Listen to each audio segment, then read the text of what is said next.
സർക്കാർ ജീവനക്കാരുടെ ശമ്പള വിതരണത്തിലെ പ്രതിസന്ധി തുടരുകയാണ്. ആദ്യ ദിനം ശമ്പളം ലഭിക്കേണ്ടിയിരുന്നവർക്ക് ഇന്നത്തോടെ ശമ്പളം പൂർണ്ണമായും ലഭിക്കും. രണ്ടാം ദിനം ശമ്പളം ലഭിക്കേണ്ടിയിരുന്ന അധ്യാപകർക്കും ആരോഗ്യ പ്രവർത്തകർക്കും ഇനിയും ശമ്പളം ലഭിച്ചിട്ടില്ല.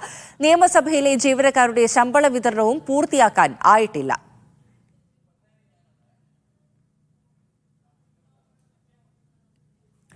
ഷിജോ കുര്യനാണ് തിരുവനന്തപുരത്ത് നിന്ന് വിവരങ്ങളുമായി ചേർന്നത്. ഷിജോ, നോക്കൂ, ഈ ശമ്പള വിതരണത്തിലെ പ്രതിസന്ധി അത് ഇനിയും പരിഹരിക്കാനായിട്ടില്ലേ? ഫർഷ, ശമ്പള വിതരണത്തിലെ പ്രതിസന്ധി പരിഹരിക്കാൻ കഴിയാത്തതുകൊണ്ടാണ് സർക്കാർ ജീവനക്കാർക്ക് ദിവസം 5 കഴിഞ്ഞിട്ടും ശമ്പളം കിട്ടാത്ത ഒരു സ്ഥിതി ഉണ്ടായിട്ടുള്ളത്. ഇപ്പോൾ സെക്രട്ടേറിയറ്റ് ജീവനക്കാർക്ക് മാത്രമാണ് ശമ്പളം ഇന്നലെ കൊണ്ടെങ്കിലും മുഴുവനായിട്ട് കിട്ടി തീർന്നത്. ബാക്കിയുള്ള സർക്കാർ സ്ഥാപനങ്ങളിലെ ഒട്ടുമിക്ക സർക്കാർ ജീവനക്കാർക്കും ശമ്പളം ഇതുവരെ അക്കൗണ്ടിലേക്ക് എത്താത്ത ഒരു സ്ഥിതിയുണ്ട്. നിയമസഭയിലെ പകുതിയിലധികം ജീവനക്കാർക്കും ശമ്പളം കിട്ടിയിട്ടില്ല. ആരോഗ്യ മേഖലയിലെ ആരോഗ്യ പ്രവർത്തകർക്ക് ശമ്പളം ലഭിച്ചിട്ടില്ല. അധ്യാപകർക്ക് പോലും ശമ്പളം ഇതുവരെയും അക്കൗണ്ടിലേക്ക് എത്താത്ത ഒരു സ്ഥിതിയുണ്ട്.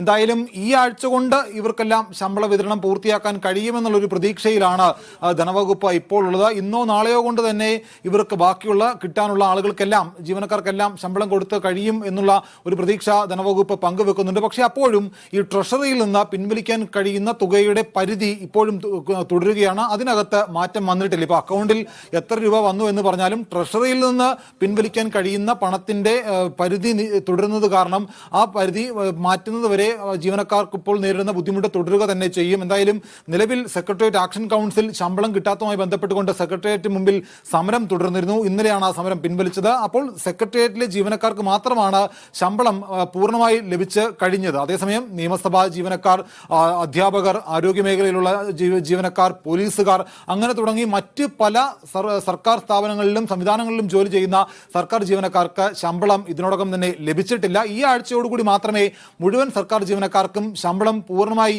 കയ്യിലേക്ക് ലഭിക്കുകയുള്ളൂ എന്നുള്ളൊരു സാഹചര്യമാണ് നിലവിൽ ഉണ്ടായിട്ടുള്ളത്. അതോടൊപ്പം എടുത്തു കാണേണ്ടത്, സംസ്ഥാന സർക്കാർ സുപ്രീം കോടതിയിൽ പോയ കേസിൽ ഇന്നോ നാളെയോ വിധി വരും. കേന്ദ്രത്തിൽ നിന്ന് 13,000 കോടിയിലധികം രൂപയാണ് സംസ്ഥാനത്തിന് അർഹമായി ലഭിക്കാനുള്ളത്. അത് കിട്ടാത്തത് ചോദ്യം ചെയ്തുകൊണ്ടാണ് സംസ്ഥാന സർക്കാർ സുപ്രീം കോടതിയിൽ പോയിട്ടുള്ളത്.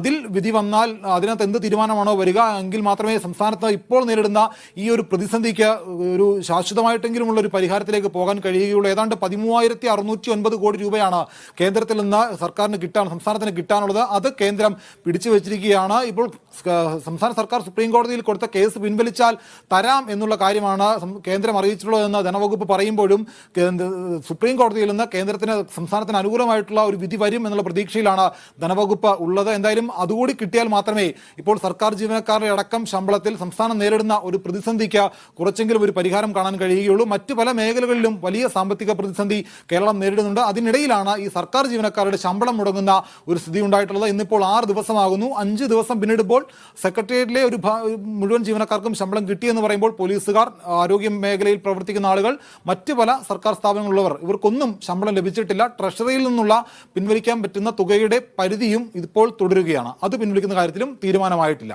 ഫാരിഷ. ശരി, ഷിജോ കുര്യൻ വിവരങ്ങൾ നൽകുകയായിരുന്നു.